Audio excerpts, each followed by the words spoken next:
video 3 of Janak Diaries, and today we have special guest Ryan, and we're going to be discussing rich and poor. Okay, basically, I just want to say now that what I'm going to say in this video may possibly contradict the past 2 videos you have seen, but I guarantee that you will either agree with this video or the previous 2.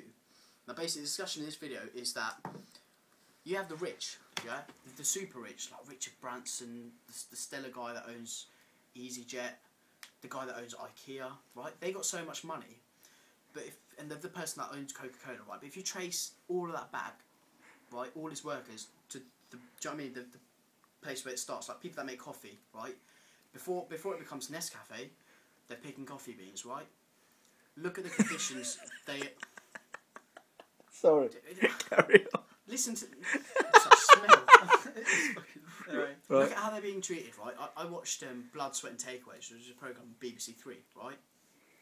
And basically they went and they worked in the conditions that all these people worked in, like when you make tuna, right? I know for a fact me and you love tuna. I fucking love tuna. Yeah. We all love we're tuna lovers, right? Tuna lovers. Tuna lovers, right here. Right. And you look back at the conditions, and they work like 16-hour days. Right? 16 they have no air conditioning.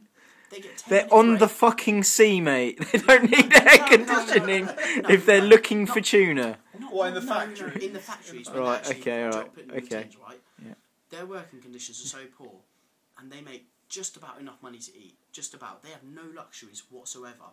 But you go higher up in the chain, and you look at like people that own John West Tuna. I guarantee you, he's sitting in a multi-million-pound house with an iPhone 4, some sick applications on there, chilling out, maxing, relaxing, because it ain't taxing for him, right? He's living it up. But I'm just thinking, if people like him lowered his status slightly, could he not improve the workers' lifestyle? Yeah, but if he lowered his standards, the point is that he's like set up this business himself, and he's like got all the revenue by himself and built up this whole massive business. Surely he deserves that money. Oh, yeah. He Mate, deserves like, the stuff he gets. He deserves, but how has he set that up? If he was one of the workers, would he have been able to set that up? No. He's had those opportunities in life to do something with his life, and so he has done. So fair, mate, big up Mr. John West. Right? Yeah, but then why are you saying that the workers need this money? All I'm saying is why can't he lower himself that little bit? Do you know what I mean? Taking 100 grand out of his paycheck a year isn't going to dent him one bit. That's not going to affect him. But giving a couple of pound to these workers every day is going to give them a luxury. Like they can go home after work and buy a chocolate bar for their kids. Okay, right. So like.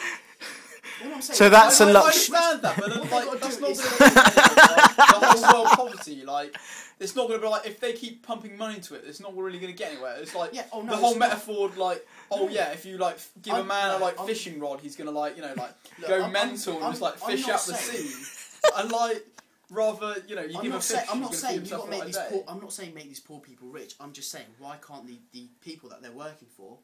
Right. Yeah, but they do that though. No, they don't. No, but like cooperative and that. Obviously, like okay, that's the cooperative. Yeah, exactly. Right? Like like fair trade and that. Fair enough. But like I obviously, there's you don't believe in that. The media talk shit. Yeah, they do. But then how can you say there's any truth at all then? If you say the media, you go to Africa and have a look, and you'll see. Yeah, exactly. Shall I tell you what country? He hasn't been to Africa. This is the third or fourth video now, and he hasn't been to Africa, but he's always telling us there are mud huts everywhere in Africa, and everyone is poor. True story, go. You know Coca-Cola? Yeah. However they make Coke, the factories they make Coke in are in Africa, right? Yeah. Why? Because it's cheap labour, basically, right? We all agree on that? Yeah. Yeah. Do you know what they do in Africa? They find people that own a plot of land. Yeah.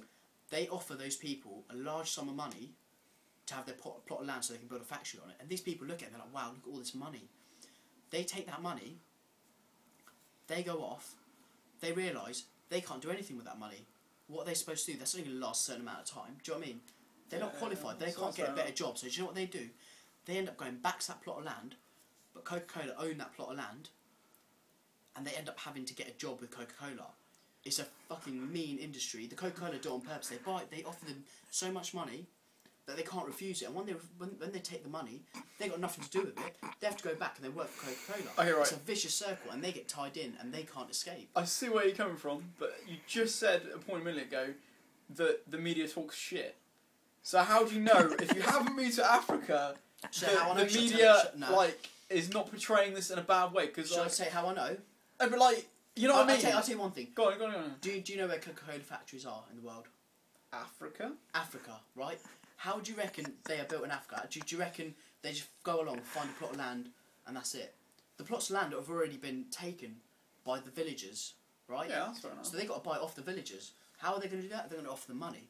Once they're offered money, it's common sense. The villagers think to themselves, "Wow, all right, look at all this money." But isn't that the same as anywhere sort of like in the world? No. Like, if what do you mean no? Because I mean, like South Africa, you've got like the tribes in South Africa, and obviously you've got like no. You've got to think about the labour costs, right? It's obviously going to be LEDCs, less economically developed. That's geography, like year 9 there. Less economically developed countries they're going to go to because it's cheap labour. You look at when you phone customer help of like TV or something, you get redirected to Eastern countries. Why? Because it's cheap labour. Yeah, it's obviously cheap labour. So obviously they're all going to go there, and they're going to do what they can. Did you know one thing? Do you know the most well-known word in the world? The one word that's most well-known that almost everyone knows in the world. Do you know what it is? Mohammed. Coke. Coke is the most well-known word in the world. And you think, oh look, Coca-Cola. Oh, look, I love this drink. They ain't doing anything wrong. They're screwing over people's lives without even knowing it. But they're clever people. They know what they're doing. And they're screwing people So they don't know it, but they know what they're doing. No, I'm sorry, I've had a little drink. Bear with me. They know what they're doing, and they're clever about it. A lot of drinks, baby.